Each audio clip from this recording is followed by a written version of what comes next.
Hello दोस्तों, कैसे हो? आपका स्वागत है तिरपान स्टडी सेंटर में। आज जो हम करने जा रहे हैं सोशोलॉजी का टॉपिक। आज जो सोशोलॉजी के टॉपिक करेंगे वो कई मायने में बहुत इंपॉर्टेंट है। तो चलिए देखते हैं हमारा आज टॉपिक क्या है।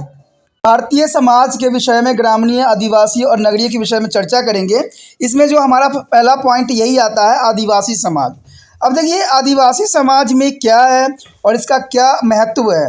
कहते हैं आदिवासी समाज की परिभाषा उस समुदाय से की जाती है जो पहाड़ी एवं जंगल क्षेत्र की होते हैं, जिनका अपनी संस्कृति होती है, धर्म होता है, भाषा होती है, नित्य जातीय पहचान भी होती है। यानी देखा जाए तो कहते हैं आदिवासी समाज अपना अलग ही पहचान लिए बैठे हुए हैं। उनकी संस्कृति हो, धर्म हो, भाषा हो और निताहे हो, सारे के सारे जो है हमारे जो है सभ्य समाज से अलग होता है। और आज भी वो प्राचीन जो है जीवन पद्धति को ही अपना रहे हैं। तो ये आदिवासी समाज के रूप में जाने जाते हैं। कहते हैं मानव शास्त्री आदिवासी व्याख्या एक ऐसे सामाजिक समूह से करते हैं जिसका एक निश्चित क्षेत्र में निवास पाया जाता है, जिसकी पहचान अंतर्विवाहित होती है और जिसे कोई विशिष्टीकरण नहीं होता है। इस समूह में आदिवासी मुखिया का राजा चलाता है और ये मुखिया जो है वंशागत होते रहते हैं। यानी यहाँ पर मुखिया के जो होंगे वो वंशागत होते होते रहते हैं। तो कहा जा सकता है कि इसमें जो सभी मानव शास्त्रियों ने यही बात बोला है कि इनका एक समूह होता है जहाँ पर ये लोग निवास करते हैं और अपना जीवन यापन करते हैं। और कहते हैं इनमें अंतर्विवाहित संबंध भी स्थापित होता है। तो इसमें बहुत विशेषता देखने को मिल सकता है। आदिवासी समूह भाषा की बोली द्वारा जुड़े हुए होते हैं और ये समूह सामाजिक दृष्टि से जातियों से भिन्न होते हैं। इनकी अपनी परंपराएं, विश्वास और रीति रिवाज होते हैं और ये लोग अपनी नित्य जातीय एवं क्षेत्रीय एकता के बारे में सदैव जागरूक होते हैं। तो ये भी बात काफ़ी इम्पोर्टेंट यहाँ पर स्थान रखता है। अगर देखें हम तो यहाँ पर ये बात भी आपके समक्ष आता है कि आदिवासी समाज की क्या विशेषताएं हो सकती है। यानी आदिवासी समाज की उपरोक्त की परिभाषा के आधार पर इनके हम कुछ लक्षण हम बता सकते हैं जिसको विशेषता के रूप में देखी जा सकती है। तो कहते हैं ये आदिवासी लोग जो होते हैं इनका एक निश्चित जो है भौगोलिक क्षेत्र होता है। यानी एक पर्टिकुलर एरिया में ही रहना ये पसंद करते हैं जहाँ पर उनको हर चीज़ जो है आसानी से प्राप्त हो जाए। सामान्यतः आदिवासी जंगलों एवं पहाड़ों में ही रहना पसंद करते हैं क्योंकि उनको जो है शोर शराबा वाले इलाका उनको कभी पसंद नहीं आती है। वो शांतिमय किस्म के जो है आदिवासी होते हैं। दूसरे समूह की तुलना में ये एक पृथक क्षेत्र से निवास करते हैं। यानी देखा जाए तो दूसरों समूह जो होते हैं उससे ये अलग होते हैं और ये कभी कभी खनाबदोष भी होते हैं। यानी एक जगह वो नहीं टिकते हैं। इनकी अपनी संस्कृति जो है, जन रीतियाँ और बाहरी विज्ञान और विश्वास व्यवस्था सारे चीज़ उचित मात्रा में विद्वान होती है। यानी इनका संस्कृति अलग होती है, जन रीतियाँ अलग होती है। तो ये सारी व्यवस्था जो होती है इनकी अलग होती है और इनका इसी अलग होने की वजह से इनको जो जनजाति के रूप में परिभाषित किया जा सकता है। कहते हैं आर्थिक दृष्टि से ये आत्मनिर्भर होते हैं। यानी ये जो होते हैं आत्मनिर्भर होते हैं, किसी पे डिपेंडेबल नहीं होते हैं और ना ही किसी से इनको कोई मतलब रहता है। अर्थात ये जो है जीविकोपार्जन करते हैं एवं बाजार के लिए अतिरिक्त उत्पादन नहीं करते हैं। यानी ये जो है बाजार में बेचने के लिए कभी भी प्रोत्साहित नहीं होते हैं। इनकी तकनीकी अधीन होती है तथा इनकी अर्थव्यवस्था मुद्रा पर नहीं आधारित होती। यानी पैसे के रूप में कभी भी अपना जीवन यापन नहीं करते हैं। देखा जाए तो ये वस्तु विनिमय ही करते हैं। आपस में वस्तु विनिमय करना ही इनका एक प्रधान मूल्य रह जाता है। लेकिन कहते हैं ये अर्थव्यवस्था जो मुद्रा पर इनका निर्भर होता ही नहीं है। यानी देखा जाए जो मुद्रा होती है, पैसे होती है, वो उस पर कभी भी निर्भर नहीं होते। उनको पैसा की इतनी लालसा भी नहीं रह जाती है। इनकी रुचि वर्तमान की समस्याओं से होती है, वो भविष्य के बारे में नहीं सोचते, जो इनकी बहुत बड़ी विशेषताओं में से एक है। यानी ये अपनी वर्तमान समस्याएं से होती है। यानी कि इनकी रुचि जो होती है वर्तमान समस्या जो चल रही होती है उन्हीं पे लोग विश्वास करते हैं। भविष्य में क्या होना है, कैसे होना है, इसके बारे में उन्होंने कभी जीवन में सोचा तक भी नहीं होता है और भविष्य को कभी चिंता भी नहीं करते थे। इनकी अपनी स्वयं की भाषा होती है तथा ये भाषा कोई लिपि नहीं होता है। यानी इनका अपना एक भाषा होता है जो अपने आप में अलग होता है। और देखा जाए तो इन भाषाओं में कोई लिपि नहीं होती है और इसको लिपिबंद भी नहीं किया गया है। इनकी स्वयं की राजनीतिक व्यवस्था होती है। यानी ये स्वयं ही राजनीतिक व्यवस्था में संलग्न होते हैं। यह व्यवस्था राज्यहीन या राज्य दोनों की हो सकती है। आरंभ में आदिवासी समाज राज्यहीन समाज था। यानी इनका कोई राज्य उज्जै नहीं हुआ करता था। ये राज्यहीन समाज होता था जिसमें कोई राजा, कोई मुखिया, कुछ भी नहीं होता था। सब अपना जीवन जो है सुचारू रूप से चलाते थे। इसका मतलब हुआ कि समाज में कोई राजा नहीं होता था। वे अपनी कानूनी व्यवस्था को परिवार और नातेदारी संबंध से चलाते थे। यानी उनमें जो बड़े बुजुर्ग होते थे वो मुखिया हुआ करते थे, उन पर कोई राज्य नहीं करता था। बाद में इस समाज में राज्य व्यवस्था आई जिसे चुनाव द्वारा अपने राजा या मुखिया को मनोनीत करते थे। आज यह स्थिति बदल गई है, ये स्वतः ही छोड़ चुके हैं और स्थानीय प्रशासन के अंग बन गए हैं। तो आज देखा जाए तो आज बहुत से आदिवासी जो है अपना वास्तविक अस्तित्व जो है खो दिया है और ये जो है शहरों में जो है नागरिक बन के रह रहे हैं। तो इसमें कोई विडंबना नहीं है, कोई बड़ी बात नहीं है, ये तो आम बात है। कहते हैं जैसे जैसे इंसानों की जो सोच विचार चेंज होगा वैसे वैसे वो शहर की तरफ चले जाएंगे। अगर हम अगला पॉइंट देखें जिसमें आज आदिवासी समाज को सरल समाज कहते हैं, यानी आदिवासी बहुत ही सरल समाज होता है। इनमें किसी तरह की भेदभाव मनमुटाव किसी प्रकार के जो है धन की लालसा नहीं होती है। इसलिए कहा जा सकता है कि ये जो है आदिवासी समाज बहुत ही सरल समाज होता है। यह इसलिए है कि इनके सामाजिक संबंध मुख्य रूप से परिवार और नातेदारी पर निर्भर होता है। यानी कहते हैं सामाजिक संबंध भी इनके नातेदारी या परिवार पर ही संबंधित होता है। यानी किसी दूसरे से इनका कोई अर्थ और लेन देन नहीं रहती है, न ही किसी तरह के जो है सामाजिक संबंध भी स्थापित हो पाती है। इसके अलावा इनमें कोई जो है कठोर सामाजिक स्थिरीकरण नहीं पाया जाता है। यानी इसमें साफ शब्दों में देखा जाए तो इसमें जो है सत्रीकरण ये नहीं पाया जाता, यानी ऊंच नीच की भेदभाव होता ही नहीं है। यहाँ पर सत्रीकरण का अर्थ यही होता है सर्टिफिकेशन, और सर्टिफिकेशन का मतलब होता है कि इसमें किसी प्रकार की ऊंच नीच की भेदभाव नहीं होती है, ना तो इनके पैसे के प्रति होती है ना इनकी जाति के प्रति होती है। कहते हैं ये लोग बहुत ही साधारण जीवन व्यतीत करना पसंद करते हैं, तो इसलिए इसमें इनमें जो है सामाजिक सत्रीकरण पाया नहीं जाता है। इनका अपना स्वयं का ही धर्म होता है, ठीक है, इनका अपना एक धर्म होता है, अर्थात इनका देवी देवताओं पर विश्वास होता है और उनके धर्म का स्वरूप आत्मवाद ही होता है। ये अपने देवी देवताएं और पूर्वजों के पूजा भी करते हैं। टोटमवाद के अंतर्गत लोग पेड़ या किसी जानवर की तरह अपने पूर्वजों को अपना जो है स्थापक मानते थे और उनका विश्वास जो है प्राकृतिकवाद में भी होता था। एवं वे जो है नदी नाले सूर्य चंद्र और जंगल की सदैव पूजा करते थे। यानी ये प्राकृतिक वस्तुओं को सदैव ही पूजा करते थे और प्राकृतिक को ही अपना देवी देवता मानते थे, क्योंकि उनका मानना यही बात था कि प्राकृतिक से ही उनको सभी चीज़ वस्तु मिलती है, इसलिए उनके लिए पूजनीय प्राकृतिक ही होगा। इसलिए वो नाली सूर्य चांद और जंगल की सदैव ही पूजा किया करते थे। उसके पश्चात हमारे समक्ष आता है भारत में आदिवासी समुदाय। अब देखा जाए तो भारत में कहाँ कहाँ जो है कौन कौन से जो है आदिवासी समुदाय पाए जाते हैं, तो इसमें कोई दो राय नहीं है। अगर देखा जाए तो भारत में लगभग 461 जो है आदिवासी समूह है, यानी 461 जो है आदिवासी समूह देखने को मिल सकता है, जो सारे देश में ये फैले हुए हैं। जनगणना 2001 के अनुसार इनकी जनसंख्या जो है 8.1% है, यानी 8.1% होना बहुत बड़ी बात है। इनका जो है वितरण 5 क्षेत्रों में सबसे अधिक पाया जाता है, जैसे कि यहाँ पर दिखाया भी गया है। यहाँ पर आप देख सकते हो कि क्षेत्र दिखाया गया है और मुख्य जनजातियाँ।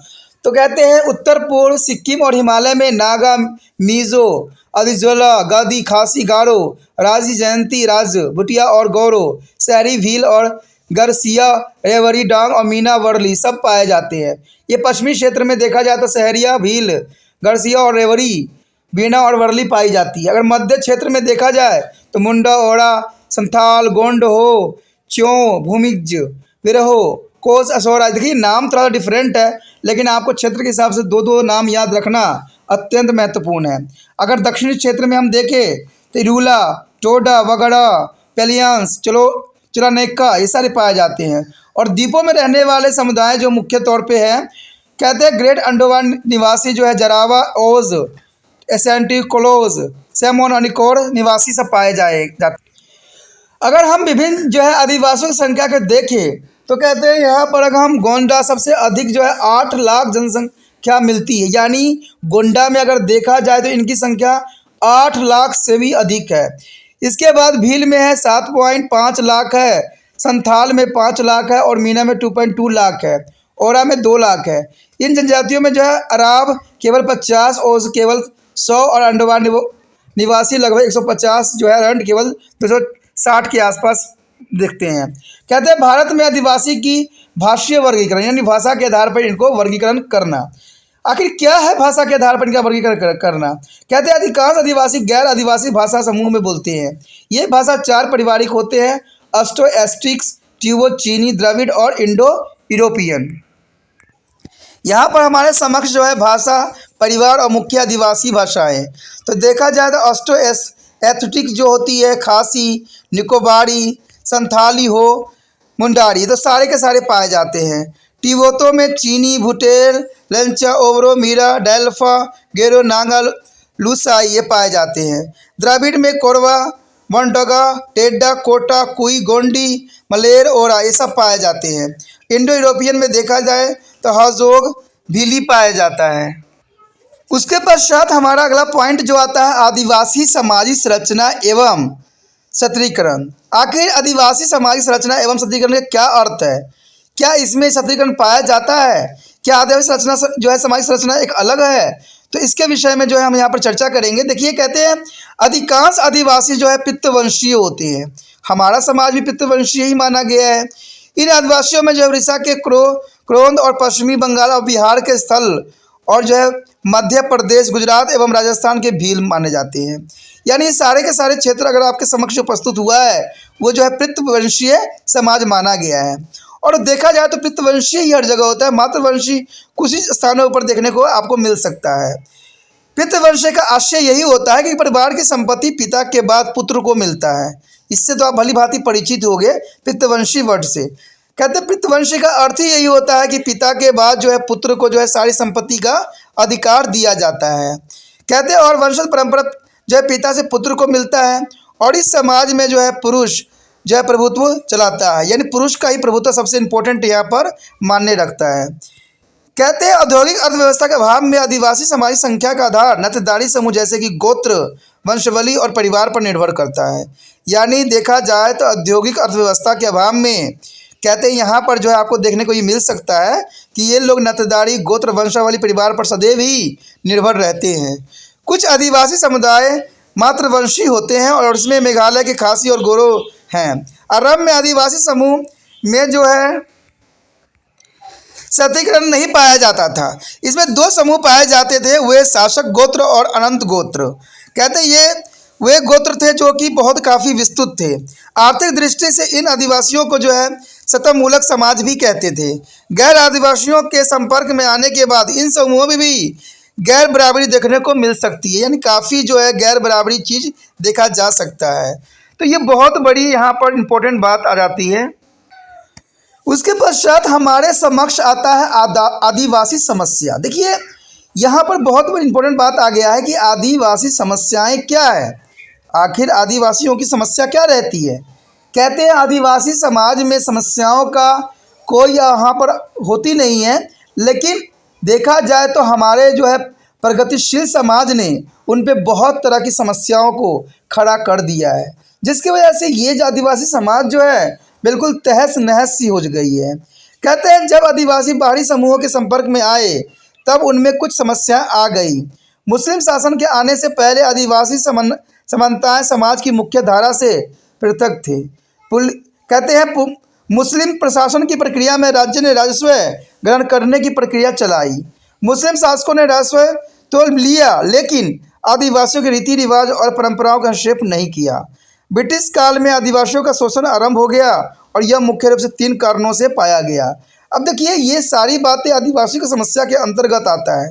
कहते हैं पहले ये इनकी जीवन बहुत ही जो था सुलझा हुआ था, लेकिन जैसे यहाँ पर औद्योगिकरण ने ले लिया और जो है हमारे जो विस्तृत समाज है उनमें जाकर मिल गए, जिसकी वजह से उनकी बहुत सी समस्याएं जो है खड़ी कर दी।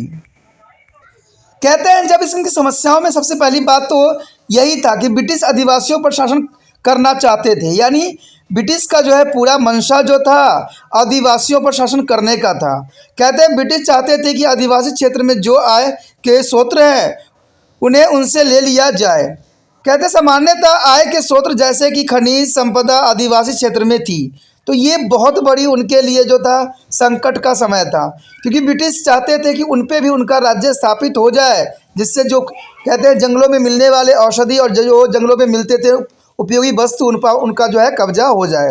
तर्क के बहाने से लोग जो है आदिवासियों को इस्लाम धर्म की शिक्षा भी देते थे।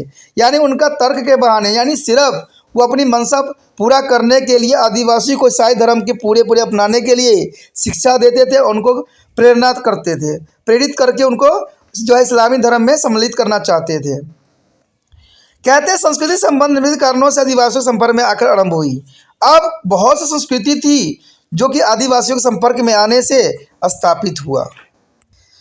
जैसे पहली बात तो यही आता है कि आदिवासी क्षेत्र में खनिज संपदा की प्राप्ति होना, यानी आदिवासी क्षेत्र काफ़ी कहते हैं बहुत धनी थी। कारण क्या था, उनको जो वस्तु वहाँ पर मिल रही थी उसका जो कीमत था वो नहीं जानते थे, और इस वजह से जो था बहुत से सभ्य समाज उन पर अधिकार करना चाहते थे। यानी खनिज संपदा की प्राप्ति के लिए सारे कार्य होता था, उनकी जो है रहन सहन को तहस नहस की जाती थी। आदिवासी क्षेत्र में प्रशासकों और मशीनरी का प्रवेश सबसे बड़ी जो है इनका प्रॉब्लम क्रिएट किया था। आदिवासी क्षेत्र में दवा दारू करने वाले और बाहरी लोगों की उपस्थितियाँ, तो इसमें देखा जाए तो बाहरी लोग दवा दारू करने के बहाने उनके पास जाया करते थे और उनके संस्कृति में मिलने की कोशिश किया करते थे। आदिवासी क्षेत्र में आवागमन और संचार के साधन जिन्हें हम बाहरी लोगों ने इस क्षेत्र में आने के लिए सुविधा प्रदान किया था बहुत ज़रूरी थी। यानी आदिवासी क्षेत्र में आगमन और संचार के साधन जिन्हें बाहरी क्षेत्र को इस क्षेत्र से आने के लिए सुविधा दिया जाता था। कहते हैं बांध बनाने, उद्योग के विकास और सिंचाई साधनों के विकास के परिणाम स्वरूप आदिवासियों का उनके क्षेत्र में विस्थापन होना। यानी जब कहते हैं हमारा समाज काफ़ी विस्तृत हो गया, बहुत ही सभ्य हो गया, तो हमने क्या किया, आदिवासियों को जो है तहस नहस कर दिया। वहाँ पर बड़े बड़े बांध बनाए गए, उन क्षेत्रों में उद्योग का विकास किया गया, सिंचाई के साधन का विकास किया गया, जिसकी वजह से जो आदिवासी के प्राकृतिक स्थल थे वो तहस नहस हो गया, जिसकी वजह से उनकी जीवन जो था कहते हैं एक संकटमय बन गया। तो ये सबसे बड़ी समस्या थी, वो बांध बनाना, उद्योग के विकास और सिंचाई के साधन, जिसके वजह से इनकी जीवन जो था उथल पुथल हो गया। अब ये कहते हैं इस प्रकार संस्कृति संपर्क के कारण कई आदिवासी समस्याएं पैदा हो गई, और उन समस्या का जो है नीचे वर्णन किया गया है। क्योंकि अगर देखा जाए तो अगर संस्कृति संपर्क होता है, अगर हम सभ्य समाज से संपर्क में जाते हैं, तो कहते हैं बहुत तरह की समस्या जो है उनके जीवन में तहस नहस उनकी लाइफ कर दी। सबसे पहला पॉइंट हमारे इस आता है इसके अंतर्गत, यहाँ पर देखा जाए तो भूमि अलग गांव, यानी ये पहला पॉइंट था जिसमें भूमि अलग गांव की समस्या जो है मुद्रा अर्थव्यवस्था के आने के कारण पैदा हुआ। यानी मुद्रा जो आई, पैसे जो आए, मुद्रा वर्ड जो होता है पैसों की लिखी जाती है, जो कि अर्थव्यवस्था के लिए होता है। कहते हैं जब उनके पास पहले तो सामानों का आदान प्रदान हुआ करता था, जब उनकी जीवन काफ़ी सुचारू रूप से चल रहा था, लेकिन जैसे ही पैसे अर्थव्यवस्था के अंतर्गत आया, उनकी बहुत बड़ी जो है समस्या लगा के खड़ी कर दी। प्रत्येक उपभोग के साथ आदिवासियों को धन की आवश्यकता पड़ने लगी, लेकिन कमाने का कोई और स्रोत उनके पास था ही नहीं। आप समझ सकते हो कि आदिवासी लोग जो थे जंगल में जीते थे, जंगल में रहते थे, फिर पैसा उनके पास आए कहाँ से। लेकिन जंगल को तो है तहस नहस कर दिया गया, तो जो वस्तु जंगल से उनको प्राप्त होता था, अब के समय जो है जंगल से वो चीज़ें प्राप्त नहीं होता है, और उनको कोई ऐसा कुछ आता ही नहीं था जो कि वो सभ्य समाज में जाके वो अपना जीवन यापन कर ले। तो इसी कारण जो है धन की आवश्यकता पड़ी, जिसको कमाना उनके लिए संभव नहीं था। परिणाम स्वरूप उन्हें अपनी ज़मीन को जो है गिरवी रखना पड़ा या उसको बेच दिया। इसके अतिरिक्त पहाड़ी लोगों से आदिवासियों का शोषण भी किया गया, और उन जमीन हथियार ली, और राज्य से भी जो है औद्योगिक के नाम पर ज़मीन को ले लिया। राज्य ने कई अधिनियम पारित भी करके ज़मीन के हस्तांतरण या बिक्री और गैर आदिवासी के हाथों में पहुंचाने पर रोक भी दिया, लेकिन फिर भी संभव नहीं हो सका। तो ये सबसे बड़ी उनके जीवन की समस्या थी, क्योंकि कहते हैं उनकी आवासों को तहस नहस कर दिया, बड़े बड़े उद्योग स्थापित करने लग गए, और जो वो प्राकृतिक चीज़ को जानते थे वो भी अब उनके पास नहीं रहा। अब उनके पास सबसे बड़ी विडंबना ये हो गई कि अब वो अपना जीवन, अपना पेट भरे कैसे। तो इसके लिए उनके पास कोई साधन नहीं था, इसलिए जो कई लोगों ने इनका जो है हद से अधिक शोषण किया। उसके पश्चात आता है ऋणग्रस्तता। यानी ऋणग्रस्तता जो है उनकी जीवन को और भी बहुत विडंबनापूर्ण बना दिया। कहते हैं आय के साधनों के अभाव में आदिवासियों की जो है ऋणग्रस्तता बढ़ती ही गई। कई महाजनों और कई साहूकारों ने ऋण देकर गरीबी बढ़ा दी। यानी देखा जाए तो कहते हैं बहुत से महाजनों ने और साहूकारों ने इनको जो है ऋण दे दिया और पहले ही अंगूठा का निशान लगवा लिया, क्योंकि वो ऋण कभी चुकती ही नहीं थी। आजीवन ऋण की जो है चक्रव्यूह में वो फंस जाते थे। इवन कि पिता के बाद पुत्र भी जो है ऋण के जो है चक्रव्यूह में फंस जाते थे, और सदैव ही जब महाजनों और साहूकारों के वो लोग कहते हैं कि उनका सेवक बन जाते थे। इन महाजनों ने ऊंची ब्याज दर पर ऋण दिया, और इस ऋण सुविधाओं के कारण आदिवासी शराब पीने लगे। शादी में जो है स्त्री धन या वधु मूल्य की रकम बढ़ गई। इस उपयोग के कारण आदिवासियों को धन की आवश्यकता पड़ी, और इस कारण वह साहूकार के पास जाने लगा और इस प्रभावशाली कारणों से प्रेरित होकर राज्य सरकार ने साहूकारों को आदिवासी क्षेत्र में पहुंचने से रोक लगा दिया। राज्य ने बैंक और सहकारी सोसाइटी को प्रेरित किया, वह फिक्स्ड रूप से थोड़े ब्याज में आदिवासियों को सहायता करते थे। कहते हैं सरकार की तरफ से भी बहुत कदम उठाया गया, लेकिन वो उनके समस्याओं के समाधान के लिए अपर्याप्त थी। उसके पश्चात था बंधुआ मजदूर बना लेना। देखिए, बंधुआ मजदूर बनना उनके भाग्य की सबसे बड़ी विडंबना थी। कहते हैं गंभीर समस्याओं में से एक मानी जा सकती है और इस समस्या का उद्गम नितानंद गरीब और आय के निरंतर होने वाली कमियां से कारण हुई। देखा जाए तो भूमि अलगाववाद में ऋणग्रस्तता बंधुआ मजदूरी एक गरीबी परंपरा का रूप जुड़े हुए थे। यानी गरीबी परंपरा का एक रूप जुड़ चुका था। धन के अभाव में साहूकार आदिवासियों की जमीन को गिरवी रख लेते थे और धन के न होने के कारण आदिवासी कर्जा नहीं चुका पाते थे। इसका प्रभाव यह होता था कि वो बंधुआ मजदूर बन जाते थे। मैं पहले ही आपको बता चुका हूँ कि जब वो ऋण नहीं चुका पाते थे तो वो होते थे गुलाम की तरह उनका जीवन व्यतीत होता था। यानी जो साहूकार होते थे, जो बड़े बड़े ठेकेदार होते थे, उनको मजबूरी उनका शक्तियों का प्रयोग किया करते थे। उनकी कहते हैं बेशकली वो किसी चीज़ में कुशल नहीं थे, बट उनके पास मेहनत का शक्ति था, जिसका प्रयोग साहूकारों ने जम के किया और उनका बहुत ही शोषण किया और उनको बंधुआ मजदूर भी बनाया गया। उनका ये विचारधारा था कि जब तक पैसे कर्ज चुकेगी नहीं तब तक आप बंधुआ मजदूर बन के यहीं पे आपको रहना पड़ेगा और आपको सारे कार्य करने पड़ेंगे। लेकिन देखा जाए तो साहूकार उनको इस तरह से ब्याज लगाते थे कि उनका ब्याज आजीवन कभी ख़त्म भी नहीं होता था। कहते हैं एक वंश से दूसरे वंश में सिर्फ स्थानांतरण होती थी। उसके पश्चात आता है हमारे समक्ष कृषि स्थानांतरण। कृषि स्थानांतरण का मतलब यही होता है कृषि का बदलना। कहते हैं आदिवासियों की बहुत बड़ी समस्या कृषि स्थानांतरण था। इसे कई नामों से जाना जाता है। उत्तरी पूर्व में से झूम कहती थी, बिहार में से खोलू कहते थे, उड़ीसा में से खोंडा और प्राजन आदिवासी में यह प्रथा कोड्डू नाम से जानी जाती थी। कृषि स्थानांतरण का मतलब यही होता है कि जब तक कृषि उपजाऊ होती है तब तक हम उस पर कृषि करते हैं। जैसे ही उसकी उपजाऊ क्षमता खत्म हो जाती है हम उस स्थान को छोड़ के हम दूसरे स्थान पर पलायन कर जाते हैं, यानी चले जाते हैं। इसे कृषि स्थानांतरण कहते हैं। कृषि स्थानांतरण का आशय जंगल और विशेष करके पहाड़ी क्षेत्र की जमीन को काट देना या खाली किए स्थान पर बीज को छिड़क देना होता है। कहते हैं इस तरह के खाली किए हुए भूभाग पर अरहर, मक्का एवं बाजरे की खेती की जाती थी। यह हल से खेती नहीं की जाती थी, यानी हल से खेती करना उस समय संभव नहीं था। केवल बीज को छिड़क दिया जाता था। इस भांति 1-2 बार जंगल और पहाड़ की भूमि पर फसल की जाती थी तथा 5-7 वर्षों बाद इस प्रक्रिया को दोहराया जाता था। तो इसमें कोई दो राय नहीं। उनको ये बात नहीं था कि कौन सी फर्टिलाइज़र यूज़ होती है, क्या था, ये पद्धति से वो भली भांति परिचित नहीं थे। इसलिए जब भी होता था जो होते थे पेड़ पौधों खाली कर दिया जाता था और वहाँ पर खुला ज़मीन बना के उसमें कृषि करते थे। लेकिन आपको पता है कृषि का भी अपना एक स्थान होता है, एक समय अवधि होता है। उसके पश्चात वो अवधि ख़त्म हो जाती थी और उसके बाद ये फसल भी करने के लिए सक्षम नहीं हो पाते थे। उसके पश्चात हमारे समक्ष है अशिक्षा।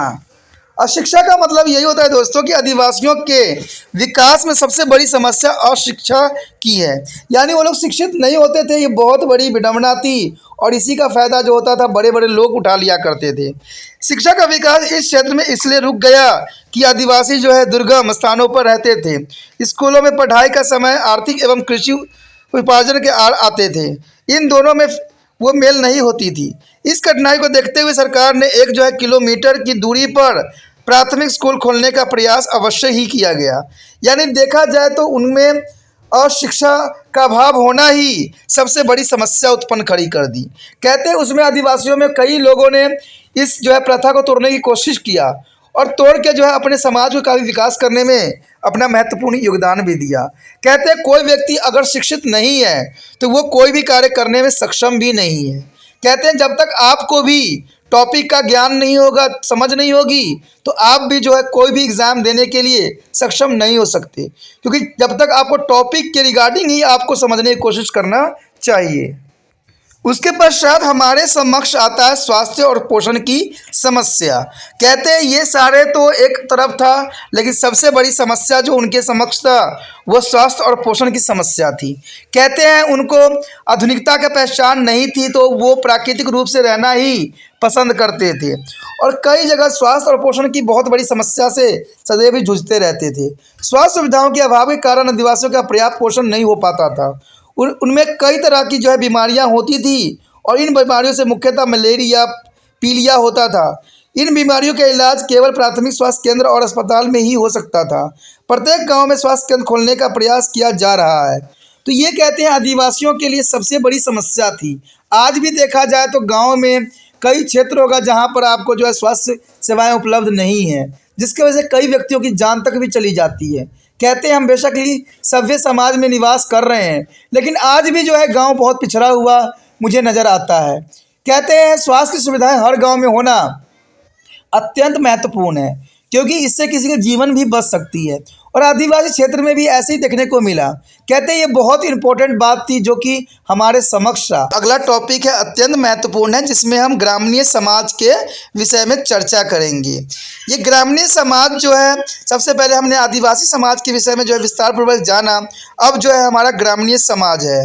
तो ये ग्रामीण समाज अत्यंत महत्वपूर्ण है। कहते हैं ग्रामीण समाज का आशय उस समाज से है जो गाँव में रहता है और जो प्राकृतिक पर्यावरण पर सदैव निर्भर रहता है। ग्रामीण अर्थव्यवस्था जो है मुख्यतः कृषि उससे जुड़ी हुई है और गतिविधियों के संदर्भ में भी है। यानी देखा जाए तो ग्रामीण समाज जो है एक तरह से देखा जाए तो प्राकृतिक पर्यावरण पर निर्भर होता है और प्राकृतिक पर्यावरण का अर्थ ही होता है अगर प्राकृतिक में वर्षा हुई तो उनकी कृषि होंगे, अगर नहीं हुई तो वो कृषि होने में सक्षम नहीं रहेगा। ग्रामीण अर्थव्यवस्था मुख्यतः कृषि पर आधारित होती है, ये हमें एहसास है। गांव में जनसंख्या घनत्व निम्न होते हैं, यानी बहुत ही गांव में जनसंख्या जो होती है कम होती है और लोग जो है मौखिक परंपराओं के द्वारा अपने समूह में अंत क्रियाएँ करते हैं। कहते हैं ग्रामीण समुदाय में संस्कृति एवं परंपरागत व्यवहार बहुत ही जो है समृद्ध होते हैं। ऐसे होने पर भी इस समाज में आज के दृष्टिकोण में सामाजिक आर्थिक विकास न्यूनतम होता है। ऐसी अवस्था में इन समाजों में सामाजिक आर्थिक सुधार के लिए कई विकास कार्यक्रम किए जाते हैं। यानी ग्रामीण समाज देखा जाए तो आज के समय कुछ हद तक जो है आदिवासी समाज के अंतर्गत ही आता है, लेकिन फिर भी ग्रामीण समाज में कुछ बदलाव देखने को आपको मिल सकता है। यानी एक तरह से देखा जाए तो ये बहुत ही निम्न जनसंख्या वाले समुदाय होते हैं और ये गांव में हर क्षेत्र में होता है। कहते हैं भारत जो है गांव का ही देश माना जाता है। यहाँ पर सबसे अधिक लोग जो है गांव में ही निवास करते हैं, यानी 75% लोग देखा जाए तो गांव में ही निवास करते हैं। बाकी लोग शहरों में बेशक ही निवास करते हैं और गांव का जो है मुख्यतः जनसंख्या घनत्व निम्न होने के कारण सबसे बड़ी यही होती है कि ये लोग जो होते हैं कार्य करने के लिए शहरों की तरफ पलायन कर जाते हैं। उसके पश्चात हमारे समक्ष आता है ग्रामीण समाज की विशेषताएं।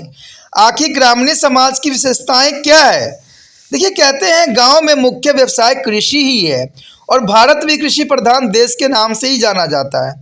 तो कृषि का हमारे जीवन में कितना महत्व है ये वही व्यक्ति जान सकता है जो देश का कल्याण जानता हो। इसलिए गांव में मुख्य व्यवसाय कृषि ही माना गया है और यह केवल ग्रामीण समुदाय के आय का स्रोत ही नहीं है, अतुल यह ग्रामीण के जीवन की पद्धति भी है। यानी देखा जाए तो वो आय का स्रोत ही नहीं कह सकते, उनकी जीवन की पद्धति है और ये पद्धति कहते हैं एक के बाद एक चलता ही रहता है। तो ये जो है इनका परंपरागत व्यवसाय होती है। ग्रामीण समुदाय आकार में बहुत छोटा होता है, अर्थात बहुत कम भौगोलिक क्षेत्र में छोटे समूह के निम्न घनत्व होते हैं। यानी छोटा समूह होता है लेकिन यहाँ पर जनसंख्या घनत्व जो होती है बहुत ही विरल होती है, बहुत ही कम होती है। ग्रामीण समूह के जो लोग हैं प्रत्येक संपर्क करते हैं और इसलिए उनका व्यवहार कहते हैं आमने सामने होता है। यानी ग्रामीण समूह के लोग जो है प्रत्येक संपर्क में रहते हैं। प्रत्येक मतलब है आपसी संबंध उनमें बना हुआ रहता है। यानी कहते अप्रत्यक्ष का मतलब होता है जो अलग रहते हैं, लेकिन ये सारे जो है प्रत्यक्ष रूप से संपर्क में रहते हैं, इसलिए उनका व्यवहार आमने सामने का होता है। जो होता है वो सामने ही वो लोग करते हैं।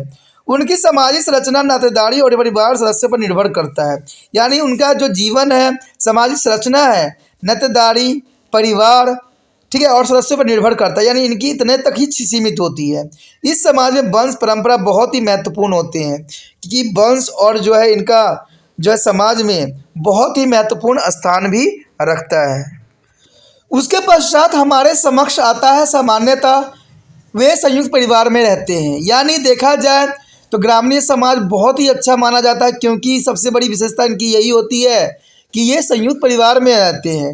यहाँ पर 3 जनरेशन जो होती है साथ में रहता है, यानी देखा जाए तो 3 वंशागत जो होते हैं साथ में रहते हैं। इसमें दादा दादी भी होती है, ठीक है, और इनमें जो है कहते हैं मम्मी पापा भी होते हैं, और इनमें उनके जो है पिता के जो बच्चे भी होते हैं, यानी 3 इसमें वंशज आपको देखने को मिल सकता है, यानी पोता पोती भी इसी के अंतर्गत आता है।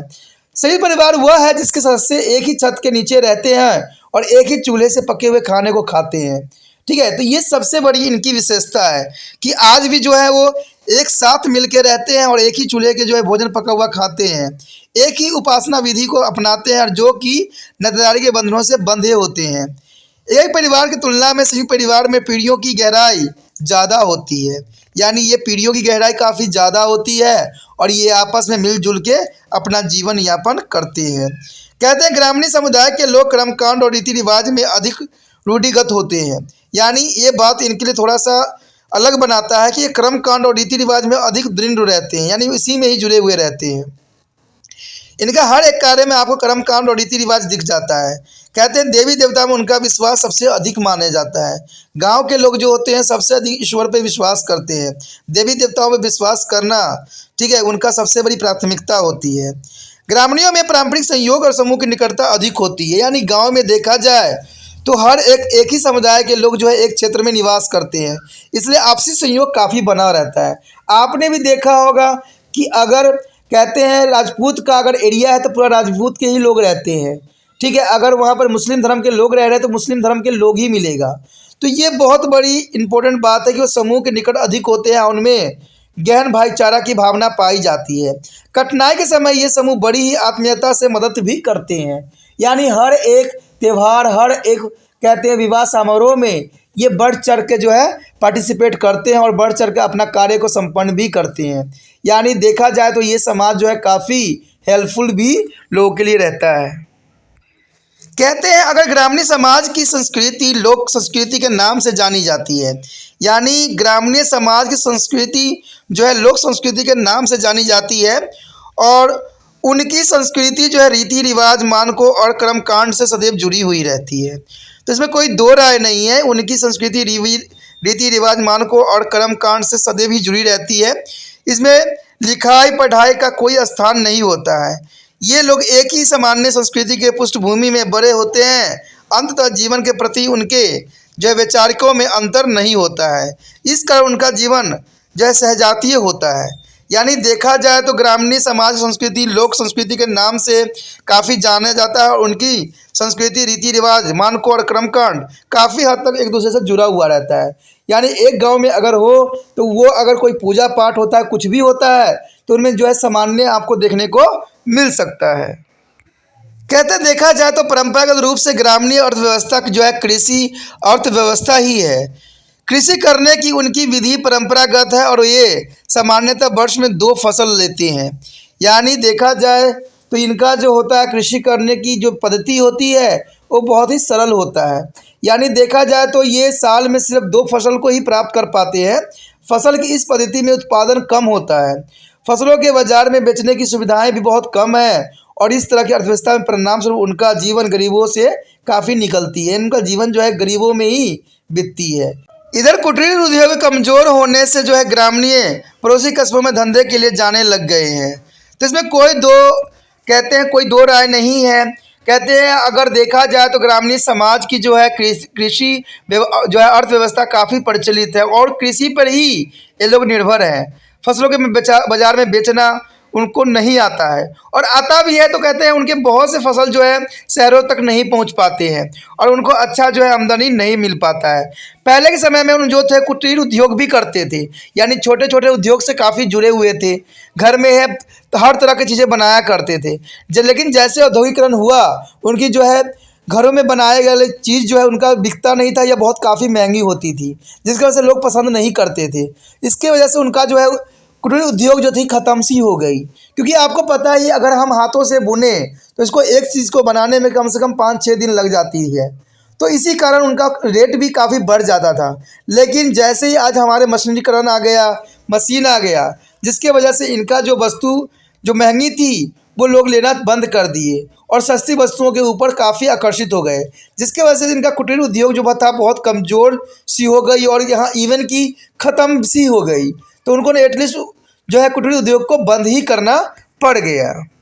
उसके पश्चात हमारे समक्ष आता है भारत के गाँव का बहुत बड़ा आधार कृषि व्यवस्था थी। ये गांव पवित्र एवं अपवित्र की अवधारणा पर काम करते हैं। उदाहरण के लिए ब्राह्मण ग्रामीण सामाजिक संरचना में बड़े जो है ऊंचा स्थान रखते थे। इसका कारण यह है कि वो शिक्षा देने जैसे पवित्र धंधा ही किया करते थे। गांव में दूसरी जातियां अशुद्ध जातियां हैं, वे अशुद्ध व्यवसाय ही करते थे। ये समूह परंपरागत व्यवसाय को अपनाते थे। यानी देखा जाए तो यहाँ पर जो था जो है ब्राह्मण ग्रामीण सामाजिक संरचना में सबसे ऊंचे माने जाते थे। यानी हर समय अगर देखा जाए तो ब्राह्मण को सबसे ऊंचे माना गया था। उसके पश्चात क्षत्रिय, उसके बाद वैश्य और उसके बाद शूद्र। तो ये वर्ण व्यवस्था पहले समय में गांव के क्षेत्र में बहुत देखने को मिलता था और ब्राह्मण को सबसे ऊंचे स्थान प्राप्त था, इसमें कोई दो राय नहीं थी। उनको कहते हैं कि उनका कारण था कि शिक्षा देने जैसे पवित्र धंधे ही करते थे, इसलिए जो है ब्राह्मण को सबसे ऊंचे दर्जा मिला प्राप्त था, क्योंकि जो ब्राह्मण थे वो शिक्षा देने की पवित्र धंधे में लगे रहते थे। गाँव में दूसरी जाति अशुद्ध जाति होती थी, अशुद्ध व्यवस्था ही करती थी, यानी अगले जाति को लोग सदैव ही अशुद्ध ही मानते थे। ग्रामीण समाज में आधुनिक जीवन पद्धति और विचारधारा को नहीं अपनाया जाता था। यानी देखा जाए तो ग्रामीण समाज में आधुनिक जीवन पद्धति नहीं अपनाते हैं। उनका जीवन जैसे पहले था उसी तरह से वो अपना जीवन यापन करना चाहते हैं। कहते हैं वो अब भी अर्जित जीवन पद्धति को मानने वाले हैं, इसलिए उनकी गतिशीलता बहुत ही सीमित है। कहते हैं ये बहुत बड़ी इनके जो है विशेषताओं में से एक मानी जा सकती है। उसके पश्चात हमारे समक्ष आता है ग्रामीण क्षेत्र में विचलित व्यवहार को बड़ी सख्ती से लिया जाता है।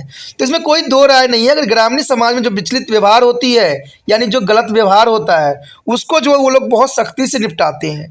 कहते हैं इवन कि समाजों में अगर कोई गलत कदम उठाता है तो वो उसको ख़त्म भी कर देते हैं। तो उनकी जो काफ़ी सख्तीपन है, जिसके वजह से समाज जो है गलत रास्तों पर नहीं जाती थी। लेकिन कहते हैं आज ग्रामीण समाज में ये शक्ति ख़त्म हो गई है, जिसकी वजह से बच्चे भी खराब होते चले जा रहे हैं और उनका जो है रूप रंग भी बदलते चले जा रहे हैं, जो कि बहुत बड़ी विडंबना है। कहते हैं पहले के समय में बहुत विचलित व्यवहार करते थे, यानी बहुत सख्ती थी और वहाँ पर हर व्यक्ति जो है रूल रेगुलेशन को ही फॉलो करते थे, क्योंकि कोई भी समाज तभी जो है व्यवस्थित और विकसित हो सकती है जहाँ पर कोई रूल रेगुलेशन हो। कहते हैं कृषि की आधुनिक तकनीक अभी गांव में जो है मजबूती से नहीं अपनाई जाती है। लोग जो है वर्षों पुराने विधियों को अब भी काम में लेते हैं। देखा जाए तो गांव के व्यवसाय आज भी कठोर श्रम पर निर्भर करता है। तो इसमें कोई दो राय नहीं है दोस्तों। ये बात बहुत ही इम्पोर्टेंट है, बहुत ज़रूरी भी है, क्योंकि कृषि की आधुनिक तकनीक अभी गाँव में मजबूत से नहीं अपनाई जा रही है। लोग वर्षों पुराने विधियों को ही अपना रहे हैं, यानी जो परंपरा उनके पूर्वजों में विद्वान था वही रूल रेगुलेशन लेके अपना जीवन यापन करते हैं। यानी देखा जाए तो उन्होंने आधुनिकता को कभी भी नहीं अपनाना चाहा है, लेकिन आज के समय देखा जाए तो उन्होंने आधुनिकता को भी अपना लिया है। पहले के समय में वो कठोर परिश्रम पर ही निर्भर रहते थे, लेकिन आज कहते हैं आज के जो बच्चे हैं उनकी सोच विचार बदल गया है और वो लोग कठोर परिश्रम के जगह जो है सरल जीवन को ही मानने लग गए हैं। आज भी गाँव की अर्थव्यवस्था आत्मनिर्भर है, खास तौर के उत्पादन एवं भोग के क्षेत्र में ही। यानी देखा जाए तो आज भी जो है वहाँ का अर्थव्यवस्था आत्मनिर्भर है, यानी किसी दूसरे चीज़ पर निर्भर वो नहीं करते हैं। बात करें ग्रामीण अर्थव्यवस्था वस्तुएं एक स्थिर व्यवस्था है और यह इसलिए है कि ये लोग आधुनिक तकनीक कृषि नहीं करते हैं, यानी वहाँ पर आज भी जो है वो पुराने पद्धतियों का ही प्रयोग करते हैं। न उसके विनियम विधि और बाजार अर्थव्यवस्था आधुनिक है, यानी ना तो विनियम है ना ही उनके जो है आधुनिक तकनीकी कृषि है, और उनका जो है बाज़ारों में अर्थव्यवस्था जो आधुनिक बहुत ही साधारण ही माना गया है। कहते हैं अगर बात हम करें ग्रामीण समाज के लोग जो है परंपरावादी होते हैं, यानी ये लोग परंपरा को काफ़ी मानते हैं, इसलिए कहा जा सकता है कि वो परंपरावादी है। इसे समाजशास्त्र में लघु परंपरा कहते हैं। उनका अतीत के स्थान गहन संबंध होता है, यानी अतीत से उनका जो संबंध होता है बहुत ही गहरा होता है। तो इसमें कोई दो राय नहीं है।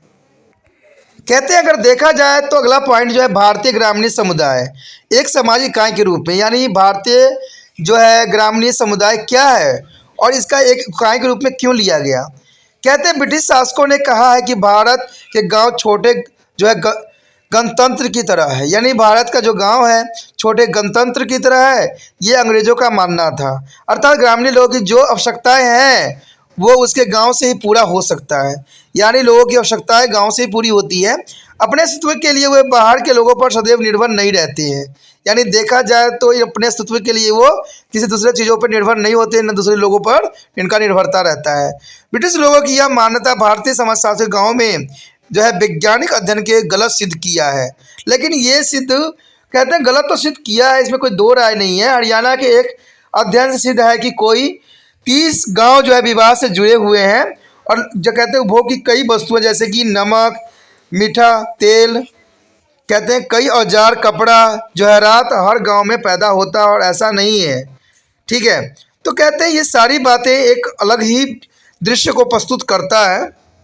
प्रत्येक गांव में सभी प्रकार की सेवाएं उपलब्ध नहीं है, तो इसमें कोई दो राय नहीं। कहते गांव जो है इतनी विकसित नहीं है, इसलिए हर प्रकार की सेवा हर क्षेत्र में नहीं हो सकता है। लेकिन एक सिद्धांत भी है जो हरियाणा में की गई थी, जहां पर 300 गांव में विवाह से जुड़ना, यानी एक कहते हैं एक गांव जो है 300 गांव से जुड़ा, इसका कारण था विवाह संबंध।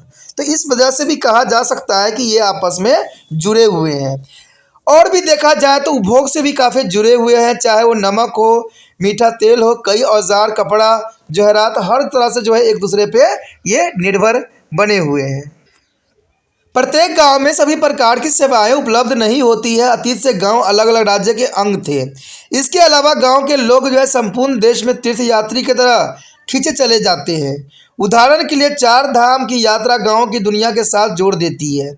इसलिए हम यह नहीं कह सकते हैं कि गांव पृथक है, वास्तव में यह विशाल समाज के ही एक अंग है। यानी देखा जाए तो गांव हमसे अलग नहीं है, गांव भी हमारे एक कहते हैं एक पार्ट है, चाहे वो शहर हो चाहे वो गांव हो। उसके पश्चात हमारे समक्ष आता है ग्रामीण समाज में परिवर्तन।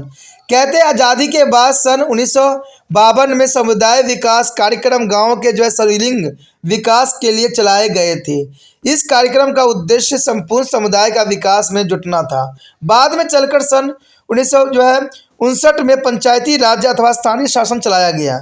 इसमें कोई दो राय नहीं है। कहते हैं समय के साथ जो है समाज में काफ़ी परिवर्तन देखने को मिला है। पहले जहाँ पर जो था पंचायती राज था, अब वहाँ पर जो है स्थानीय शासन ने ले लिया है। तो इसमें कहते हैं बहुत अधिक समय अवधि नहीं थी, समय काल नहीं थी, लेकिन गांव में जो है बहुत परिवर्तन देखने को हमें मिला है। ये दोनों ही कार्यक्रम समांतर रूप से चलते जाते हैं और सामुदायिक विकास कार्यक्रम को है एकीकृत ग्रामीण विकास के स्थान पर रखकर इसे 1979 ईस्वी में किया गया था। यानी 1979 यानी 1979 के दशक में काफ़ी कुछ चेंज होने को जो है दिखाया गया था, जो कि बहुत ही विविध था। ग्रामीण और नगरीय क्षेत्र की अंतःक्रियाएं बराबर चलती है। ग्रामीण शहरी क्षेत्र में आता है तथा यहाँ के लोग के साथ संपर्क भी करता है। इसी तरह जो है शहरों के लोग जो है गाँव में जाते हैं। धीरे धीरे स्वाभाविक रूप से ग्रामीण क्षेत्र में शहरों का प्रभाव भी पड़ता है। आपने देखा भी होगा कि कोई व्यक्ति अगर शहर में से आया है तो उसका जो है रूप, रंग, ढंग सब चेंज हो जाता है और इवन कि अपने ही समाज को भी चेंज करने की काफ़ी प्रयत्न करता है। कहा जाता है कि शहरों ने गाँव के कुछ लक्षणों को अपना लिया है, यानी शहरों ने गांव के कुछ लक्षणों को जरूर अपना लिया है। गांव का कुछ कच्चा माल शहरों में पहुंचता है और इस तरह गांव तथा शहर के बीच जो है पारस्परिकता विकसित होता जा रहा है। इसे जो है ग्रामीण शहरीय नैरोत्यम कहते हैं। इसका मतलब है कि गांव और शहर में निरंतरता बनी रहती है। इस निरंतरता ने सड़कों के आगमन के द्वारा सामाजिक आर्थिक परिवर्तन की प्रस्तुत भी किया है, यानी इनमें लेन देन कंटिन्यू चलती रहती है, जिसके कारण सड़कों का निर्माण हुआ है और सड़कों के निर्माण होने से सामाजिक आर्थिक परिवर्तन काफ़ी देखने को मिलता है। कहते हैं जाति व्यवस्था कमजोर होती चली जा रही है तथा अब दोनों क्षेत्र में अधिक गतिशीलता देखने को मिल सकता है। तो इसमें कोई दो राय नहीं है, ये मिलाप की वजह से जो है बहुत ही जाति व्यवस्था बहुत कमज़ोर हो गई है। आप देख सकते हो कि अभी के समय में जो है बच्चे भी जो है दूसरे एक दूसरे से जो है जाति के संबंध में अलग होते जा रहे हैं। उनका आकर्षण जाति नहीं देखती है, तो जो है ये बात जो है पूरा साबित कर देता है कि गांव और शहर में काफ़ी जो है कहते हैं रूल रेगुलेशन कमज़ोर पड़ गई है, यानी जाति व्यवस्था बिल्कुल ही ख़त्म होने के कगार पे आ गई है। ग्रामीण क्षेत्र वस्तु विनिमय को छोड़कर नगद बाजार व्यवस्था की ओर बढ़ रही है। तो इसमें कोई दो राय नहीं, कहते हैं ग्रामीण समाज जो है हमारे लिए अत्यंत महत्वपूर्ण है। आज जो भी कच्चे माल होते हैं हमें ग्रामीण समाज से ही मिलती है। कहते हैं अगर शहर का विकास हुआ है तो शहर भी पहले गांव के रूप में ही था, लेकिन इसके विकास के वजह कारण ये शहर के रूप में परिवर्तन हो गया। कहते हैं विकास जो होता है हमारा हर एक समाज के लिए, हर चीज़ के लिए ज़रूरी है। हमारा जो अगला टॉपिक है वह है नगरीय समाज। नगरीय समाज कई मानने में बहुत ही इम्पोर्टेंट है, क्योंकि हमें पता है कि हम आज भी नगर में निवास कर रहे हैं और कई व्यक्ति जो है नगर में रहते हैं, तो नगर की विशेषता जानना आपके लिए अत्यंत महत्वपूर्ण भी रहेगा। कहते हैं नगरीय समाज में कस्बे, शहर और महानगर आते हैं और इनकी विशेष जीवन पद्धति होती है, और नगरीय समाज में जनसंख्या घनत्व अधिक होता है। अधिकतर लोग ऐसे धंधे में लगे होते हैं जो कृषि एवं पशुपालन को नहीं होता है, यानी वो पशुपालन और कृषि नहीं करते हैं। ग्रामीण समाज में ये सारे चीज़ें हुआ करती थी, लेकिन नगरीय समाज में ये सब चीज़ों को देखने को नहीं मिलेगा, क्योंकि यहाँ पर जो है बड़े बड़े उद्योग लगाए गए हैं, बड़े बड़े फैक्ट्री बनाए गए हैं, बड़े बड़े ऑफिस है, बैंक है, तो इसलिए शहर जो है इन चीज़ों के लिए जाना जाता है। लेकिन कृषि पद्धति जो है यहाँ पर ना के समान है और पशुपालन भी ना ही के समान ही है। इन क्षेत्रों में निश्चित परिस्थितियां और विभिन्न संस्कृति की विशाल संस्कृति बनती है और पाई जाती है। आप देख सकते हो कि ग्रामीण समाज में कोई अगर एक बिल्डिंग है तो उसमें हर तरह के जो है सामाजिक को मान्यता रखने वाले व्यक्ति आपको मिल जाएंगे, यानी हर तरह के जाति जो है आपको मिल जाएंगे। तो ये बहुत बड़ी बात आती है। देखा जाए तो नगरीय समाज की अब क्या विशेषता है और नगरीय समाज की जो है कुछ विशेषता है जिसके विषय में हम यहाँ पर अब चर्चा करेंगे। नगरीय समाज की विशेषता क्या है, देखिए। इसके अंतर्गत आता है शहर व कस्बे में ग्रामीण समाज की अपेक्षा अधिक जनसंख्या घनत्व होती है। तो ये तो आपको भी पता है कि लोगों को जहाँ सुविधा मिलती है लोग वहाँ रहना अत्यधिक पसंद करते हैं। कहते हैं जहाँ पर गांव में सुविधाओं की कमी है, समस्याएं हैं, वहीं जो है शहरों में इन समस्याओं को दूर किया है। कहते हैं आपको जो है स्कूल, कॉलेज, अस्पताल, खान पीन के मार्केट, ये सारे चीज़ें आपको जो है कुछ कदमों की दूरी पे मिल जाता है। तो देखा जाए तो शहर व कस्बे में ग्रामीण क्षेत्र की अपेक्षा अधिक जनसंख्या घनत्व इसी कारण बन गया है, यानी जनसंख्या घनत्व होने के कारण सबसे बड़ा है कि यहाँ पर सुविधाओं की व्यवस्था की गई है। शहरी क्षेत्र में संस्कृति विविधता और अधिक होती है, यानी यहाँ पर देखा जाए तो शहरी क्षेत्र में जो है संस्कृति का विविधता काफ़ी देखने को मिल सकता है। इसका कारण यही है कि विभिन्न संस्कृतियों के लोग शहर और कस्बों में रोजगार, शिक्षा, चिकित्सा, स्वास्थ्य के लिए आते हैं, इसलिए यहाँ पर हर तरह की संस्कृति आपको देखने को मिल सकता है। और ये लोग जो है कई मायने में यहाँ पर आके बस भी जाते हैं, चाहे वो रोजगार के तरफ से आए हों या शिक्षा के लिए आए हों या चिकित्सा के लिए आए हों, जहाँ पर जिनका कंडीशन मिलता है वो वहीं पर बस जाना ही पसंद करते हैं। शहरों का पर्यावरण प्राकृतिक नहीं होता, यानी यहाँ देखा जाए तो प्राकृतिक जो होती है बिल्कुल ही दूषित होती है। ग्रामीण क्षेत्र में देखा जाए तो वहाँ प्राकृतिक जो है आज भी शुद्ध है, लेकिन शहरी क्षेत्र में जो है प्राकृतिक बिल्कुल ही तहस नहस हो गया है। ये पर्यावरण मनुष्य द्वारा बनाया गया विशेष पर्यावरण होता है। नगरीय क्षेत्र में व्यवसाय मुख्य रूप से गैर कृषि धंधे जैसे व्यापार, वाणिज्य, प्रशासन आदि पर निर्भर होता है। यानी कहते हैं अगर शहरों में देखा जाए तो यहाँ कृषि के धंधा नहीं होता है, और यहाँ पर होता है तो व्यापार होता है, वजनी होता है, प्रशासन आदि चीज़ें चलाई जाती है, जो कि बहुत काफ़ी इंपॉर्टेंट बात है। कहते हैं अगर शहरी क्षेत्र में अधिक सामाजिक गतिशीलता होती है, यानी यहाँ पर देखा जाए तो इस क्षेत्रों में अधिक सामाजिक गतिशीलता आपको देखने को मिल जाता है। अर्थात यहाँ लोग विभिन्न वर्गों में पाए जाते हैं और उनका जो है आधार आर्थिक ही होता है, यानी यहाँ पर जो है अलग विभिन्न प्रकार के लोग रहते हैं और उनका जो है मुख्य आधार कृषि को न होके आर्थिक ही होती है। कहते हैं शहरी क्षेत्र में जो है सामाजिक नियंत्रण अदालत, पुलिस व अन्य जो है प्रशासनिक संस्थाएं द्वारा होती है। यानी यहाँ पर देखा जाए तो सामाजिक सारे नियंत्रण जो होती है, चाहे वो अदालत हो, पुलिस हो, चाहे अन्य प्रशासनिक संस्थाएं हो, इसके द्वारा जो है यहाँ पर सामाजिक नियंत्रण होता है। कहते हैं शहरी क्षेत्र में लोगों के बीच में अंतक्रियाएँ द्वितीयक संपर्क द्वारा होता है, यानी यहाँ पर प्राथमिक संपर्क द्वारा नहीं होता है, द्वितीयक संपर्क द्वारा जो होता है लोगों का आपस में अंतक्रियाएँ होती है। कहते हैं प्राथमिक संपर्क दो, ये देखिए यहाँ पर अगर देखा जाए तो प्राथमिक संपर्क जो है इनमें कहीं पाई नहीं जाती है, यानी इनमें द्वितीय संपर्क द्वारा ही होता है, ना कि प्राथमिक संपर्क द्वारा, यानी प्राथमिक संपर्क इनमें होती ही नहीं है। इसका अर्थ यही है कि लोग जो है पारंपरिक संबंध नहीं रख सकते हैं। तो पारंपरिक संबंध जो होती है गाँव में ही आपको देखने को मिल सकता है। शहर में लोग शहरी जिंदगी बिताते हैं, अर्थात लोगों में औपचारिक अंतक्रियाएं, अवैश्विकत्व व्यवहार और गैर नातेदारी संबंध संस्कृति दिखावा होता है, यानी यहाँ पर सिर्फ वो दिखावा करते हैं, एक्चुअली में उनका वास्तविक उनसे कोई संबंध नहीं होता। जैसे गांव में आपके रिश्तेदार होते हैं, आपके मित्रजन होते हैं जो आपके ही रिलेटेड होते हैं, लेकिन शहर में ऐसा कोई नहीं होता। यहाँ पर गैर नातेदारी संबंध होते हैं, यानी जिसको हम सिर्फ भाव और प्रेम से ही जानते हैं, उस प्रकार की नातेदारी देखने को आपको मिलेगा। उनके अवकाश का समय क्लब, बाग बगीचा, जो है उपहार गृह, सिनेमा, होटल आदि हो सकते हैं। तो ये काफ़ी इंपॉर्टेंट बात यहाँ पर आता है। कहते हैं शहरी आर्थिक संगठन बाजार और मौद्रिक अर्थव्यवस्था पर काफ़ी निर्भर रहता है, यानी शहरी आर्थिक संगठन बाजार और मौद्रिक अर्थव्यवस्था पर काफ़ी निर्भर रहता है। कहते हैं नगरीय सुविधाएं जैसे कि सड़क, बिजली, पानी, संचार, बाग, होटल, सिनेमा आदि शहरी क्षेत्र में ही पाए जाते हैं, यानी देखा जाए तो जो है नगरीय क्षेत्र में सभी चीज़ों की सुविधाएं जो है सुचारू रूप से उपलब्ध होता है। यहाँ पर देखोगे तो सड़क जो होगा कहते हैं बहुत ही अच्छा रूप रंग का होगा, बिजली की भी व्यवस्था अच्छी खासी होगी और पानी की व्यवस्था भी अच्छी खासी होगी। इवन कि संचार का माध्यम, बाग, होटल, सिनेमा आदि जो है कई एक ही शहर में कई जगह मिल सकते हैं। तो ये सारी सुविधाएं होने के कारण जो है नगरीय समाज काफ़ी विस्तृत है और लोगों के लिए पसंदीदा काफ़ी होती, तभी तो यहाँ पर जनसंख्या जो होती है इसकी घनत्व अधिक होती है। तो ये बहुत बड़ी बात है। शहरी समाजों की विशेषता जो है गुमनामी है, यानी यहाँ गुमनामी लोग जीवन व्यतीत करते हैं, जिसके बारे में कोई किसी को कुछ भी पता नहीं होता है।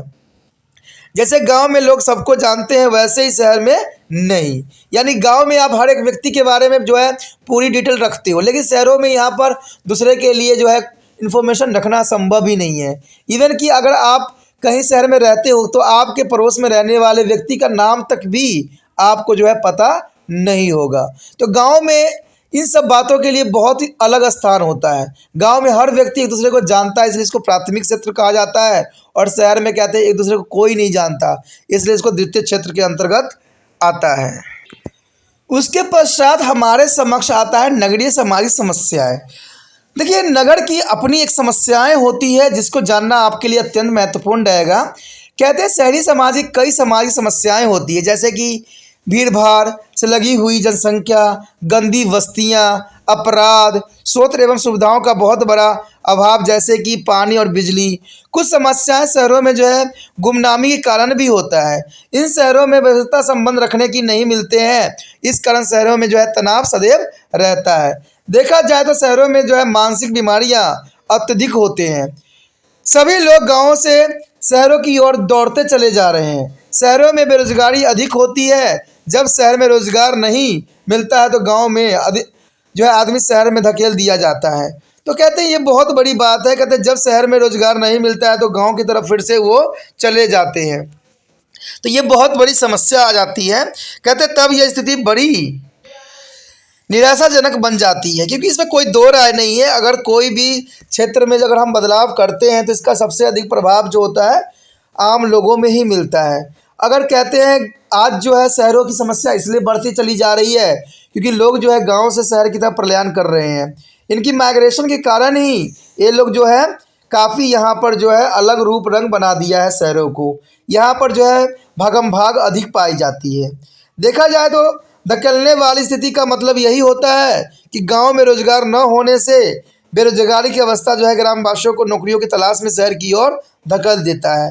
यानी धकेलने का अर्थ यही होता है दोस्तों कि अगर मान लीजिए आप गांव में हो, अगर गांव में आपको सुचारू रूप से हर चीज़ नहीं मिल पाता है, नहीं जीवनचर्या चल पाता है, तो आप क्या करोगे? शहर की तरफ ही अपना पलायन करोगे जहाँ पर आपको सुख सुविधाएं सभी मिलेगा।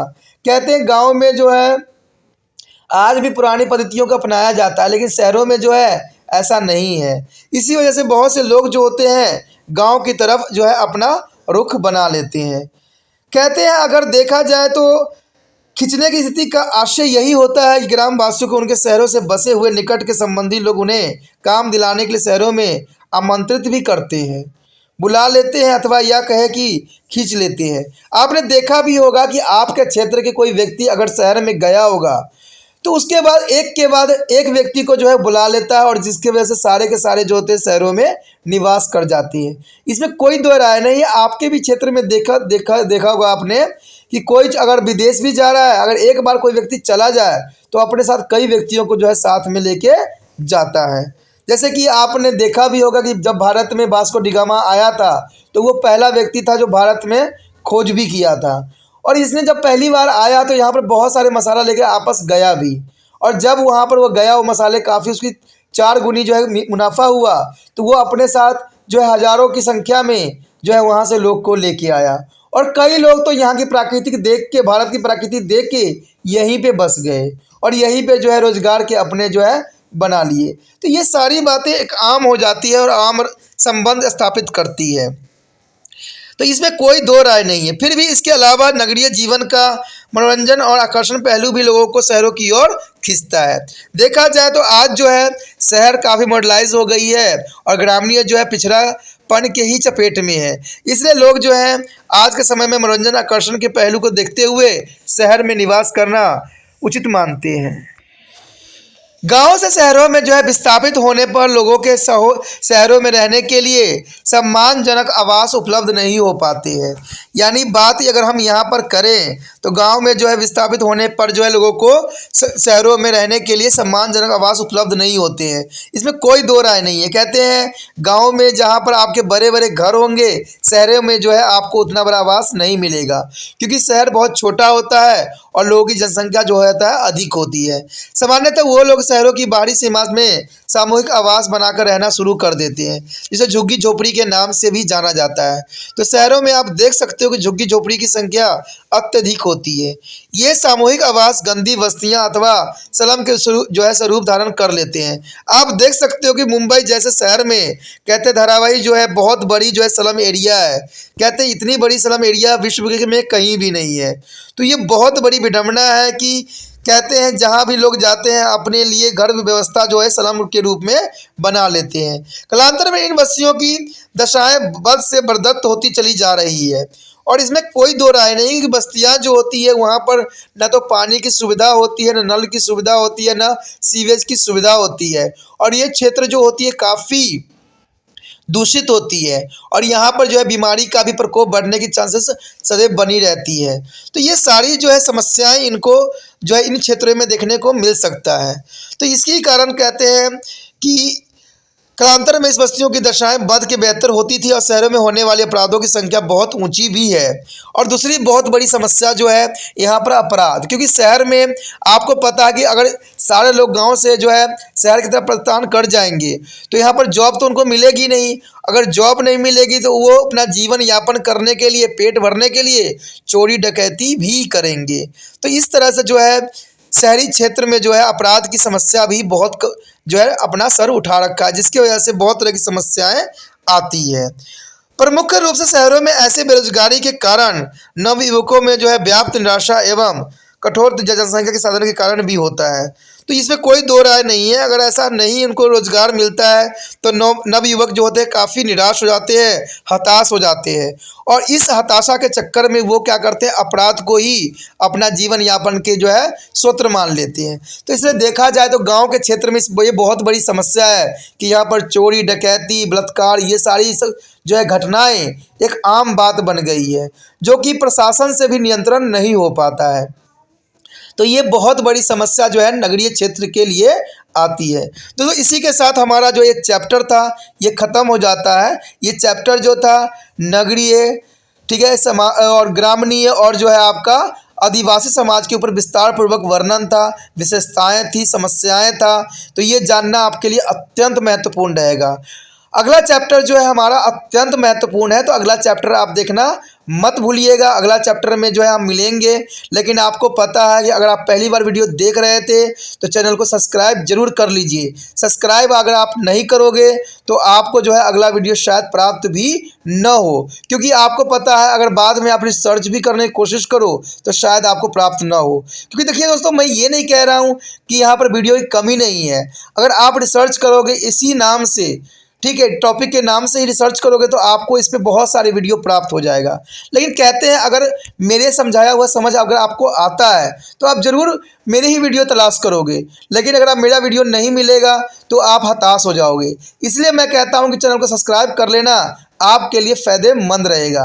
क्योंकि आपको पता ही है कि ये जो है 8th क्लास से लेकर BA MA तक के बच्चों के लिए जो है सिलेबस आपको जो है त्रिपाण स्टडी सेंटर में उपलब्ध है। तो ये आपके लिए अत्यंत महत्वपूर्ण रहता है कि चैनल हम सब्सक्राइब कर लें।